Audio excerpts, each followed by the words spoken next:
Vamos começar? Hoje nós iremos ler na Bíblia de Estudo Desafio de Todos os Homens, da editora Mundo Cristão. E nós iremos ler hoje de 2 Crônicas, capítulo 7 ao capítulo 9. A dedicação do templo, 2 Crônicas, capítulo 7. Quando Davi terminou de orar, desceu fogo do céu e queimou os holocaustos e os santuários, e a presença gloriosa do Senhor encheu o templo. Os sacerdotes não podiam entrar no templo do Senhor, pois a presença gloriosa do Senhor havia enchido o templo. Quando todos os israelitas viram o fogo descer e a presença gloriosa do Senhor encher o templo, prostraram-se com o rosto no chão, adoraram e louvaram o Senhor, dizendo: Ele é bom, seu amor dura para sempre. Então o rei e todo o povo ofereceram sacrifícios ao Senhor. O rei Salomão apresentou um sacrifício de 22.000 bois e 120.000 ovelhas. Assim, o rei e todo o povo fizeram a dedicação do templo do Senhor. Os sacerdotes tomaram seus lugares designados, bem como os levitas que cantavam: O seu amor dura para sempre. Os levitas acompanhavam o cântico com instrumentos musicais que o rei Davi tinha feito para louvar o Senhor. Os sacerdotes, de frente para os levitas, tocavam as trombetas e todo Israel estava em pé. Em seguida, Salomão consagrou a parte central do pátio em frente ao templo do Senhor. Ali apresentou holocaustos e a gordura das ofertas de paz, pois o altar de bronze que ele havia construído era pequeno demais para tantos holocaustos, ofertas e cereais e gorduras das ofertas de paz.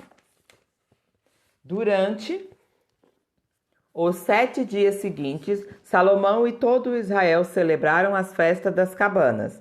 Uma grande multidão havia se reunido de lugares distantes como Lebo Amate ao norte e o ribeiro do Egito ao sul.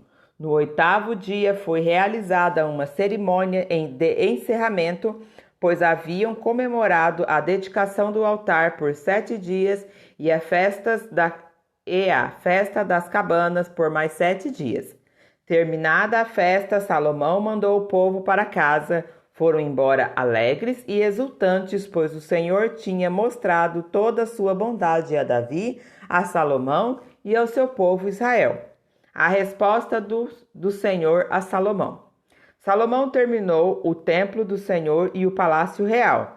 Concluiu tudo o que havia planejado fazer na construção do templo e do palácio. Então, certa noite, o Senhor lhe apareceu e disse: Ouvi sua oração e escolhi este templo como o lugar para se fazer sacrifícios. Se, por vezes, eu fechar o céu para que não chova, ou ordenar que gafanhotos devorem suas colheitas, ou enviar pragas entre meu povo, então, se o meu povo, que se chama pelo meu nome, humilhar-se e orar, buscar minha presença e afastar-se dos seus maus caminhos, eu os ouvirei dos céus, perdoarei seus pecados e restaurarei a sua terra. Olharei e ouvirei atentamente a cada oração feita neste lugar, pois escolhi e consagrei este templo, onde meu nome será honrado para sempre. Olharei continuamente para ele com todo o meu coração. Quanto a você, se me seguir fielmente, como fez seu pai Davi, obedecendo todos os meus mandamentos, decretos e estatutos, estabelecerei o trono de sua dinastia, pois fiz esta aliança com seu pai Davi. Um de seus descendentes sempre governará Israel. Mas, se você ou seus descendentes me abandonarem e desobedecerem a meus decretos e mandamentos, seguindo e adorando outros deuses, arrancarei o povo desta terra que lhe dei. Rejeitarei este templo que consagrei em honra a meu nome, e farei dele objeto de zombaria e desprezo entre as nações. E embora este templo seja agora imponente, todos que passarem por ele ficarão chocados. Perguntarão: Por que o Senhor fez coisas tão terríveis com esta terra e com este templo? E a resposta será: porque os israelitas abandonaram o Senhor, o Deus de seus antepassados, que os tirou da terra do Egito, e em lugar dele adoraram outros deuses e se prostraram diante deles.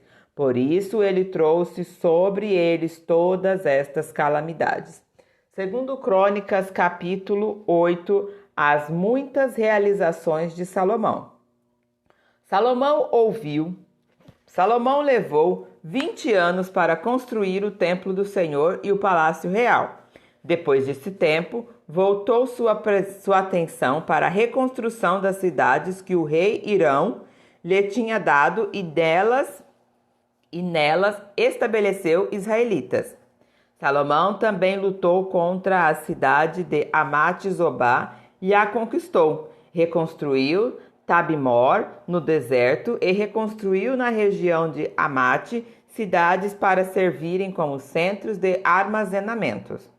Fortificou as cidades de Bet-Oron Alta e Bet-Oron Baixa, reconstruindo seus muros e colocando portões com trancas.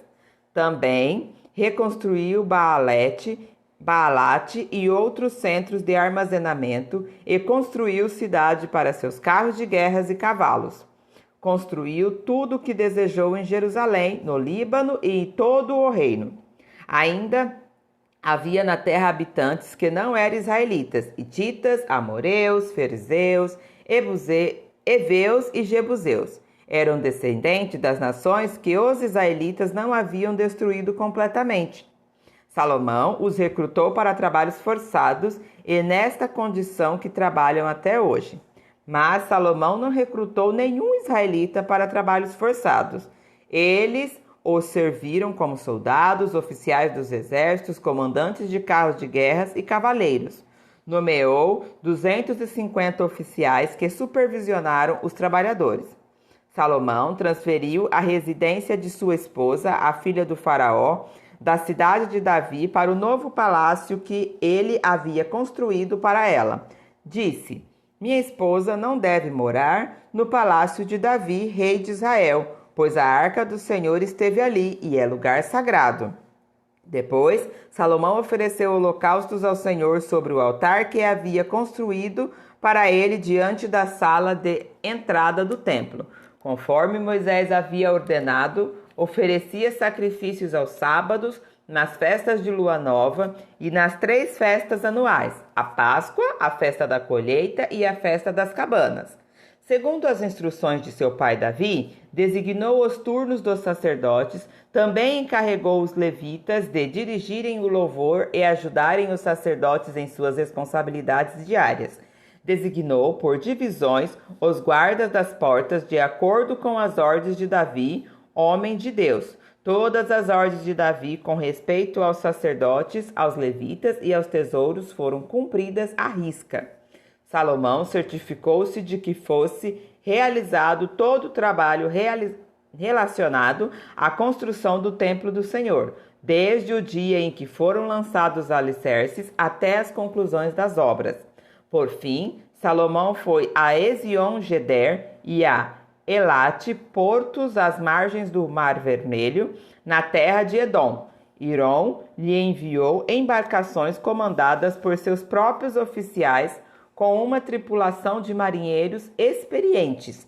Essas embarcações navegaram com os marinheiros de Salomão para Ofir e trouxeram de volta para o rei Salomão 15.750 quilos de ouro. Segundo Crônicas, capítulo 9, a visita da rainha de Sabá. Quando a rainha de Sabá ouviu falar da fama de Salomão, foi até Jerusalém para pô-lo à prova com perguntas difíceis. Chegou à cidade com uma comitiva numerosa e uma imensa caravana de camelos carregados de especiarias, grande quantidade de ouros e pedras preciosas. Quando se encontrou com Salomão, conversou com ele a respeito de tudo que tinha em mente. Salomão respondeu a todas as suas perguntas. Nada era difícil demais para ele explicar.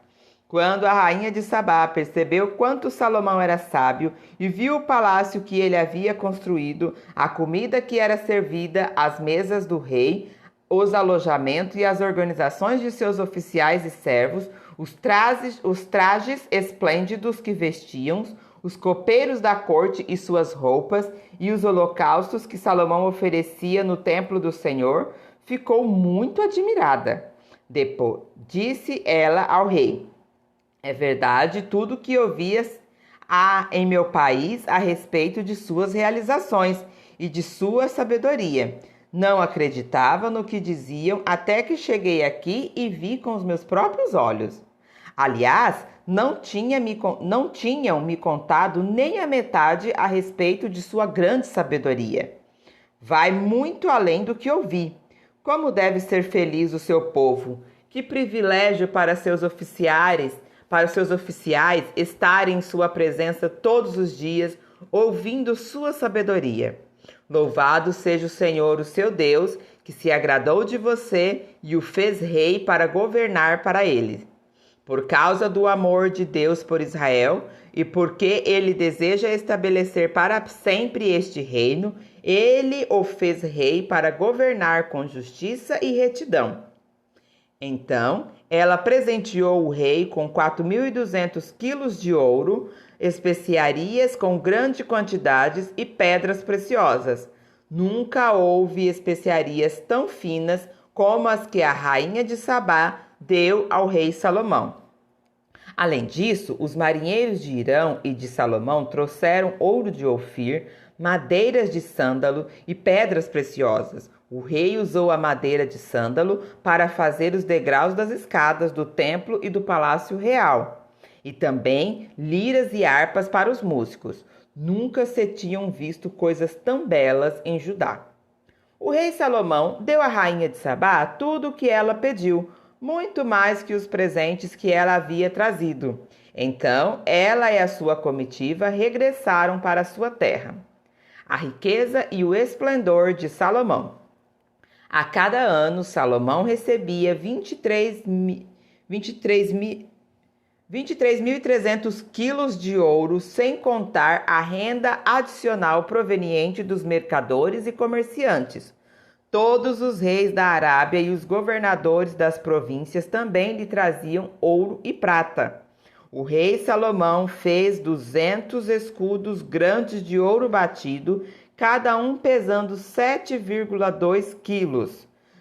Também fez 300 escudos menores de ouro batido, cada um pesando 3,6 quilos. O rei colocou esses escudos no palácio da floresta do Líbano. Então o rei fez um grande trono de marfim revestido de ouro puro. O trono tinha 6 degraus e um lugar de descanso para os pés feito de ouro. De cada lado do assento havia um apoio para os braços e junto de cada apoio a escultura de um leão. Também havia outros 12 leões, um de cada lado dos 6 degraus. Nenhum outro trono em todo o mundo se comparava ao de Salomão. Todas as taças do rei eram de ouro e todos os utensílios do palácio da floresta do Líbano eram de ouro puro. Não eram de prata, pois nos dias de Salomão a prata era considerada um metal sem valor. O rei tinha uma frota de navios mercantes que navegavam com os marinheiros enviados por Hiram. Uma vez a cada 3 anos, as embarcações voltavam trazendo ouro, prata, marfim, macacos e pavões. Salomão se tornou o mais rico e sábio de todos os reis da terra.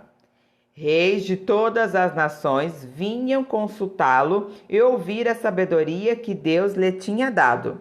A cada ano, os visitantes traziam presentes de prata e ouro, roupas, armas, especiarias, cavalos e mulas. Salomão tinha 4.000 estábulos para seus cavalos e carros de guerra e 12.000 cavalos. Mantinha alguns deles nas cidades designadas para guardar esses cavalos de guerra e outros perto dele em Jerusalém. Governava sobre todos os reis, desde o rio Eufrates ao norte até a terra dos filisteus e a fronteira do Egito ao sul. O rei tornou a prata tão comum em Jerusalém como as pedras, e havia tanta madeira valiosa de cedro como as figueiras bravas que crescem nas colinas de Judá. Os cavalos de Salomão eram importados do Egito e de muitos outros países. Resumo do reinado de Salomão. Os demais acontecimentos do reinado de Salomão, do início ao fim, estão anotados no registro do profeta Natã, na profecia de Aias de Siló e nas visões do vidente Ido, acerca de Jeroboão, filho de Nebate. Salomão reinou por 40 anos sobre todo Israel em Jerusalém. Quando morreu e se reuniu a seus antepassados, foi sepultado na cidade de Davi, seu pai. Seu filho Roboão foi o seu sucessor. Amém? Continuaremos a leitura no próximo vídeo.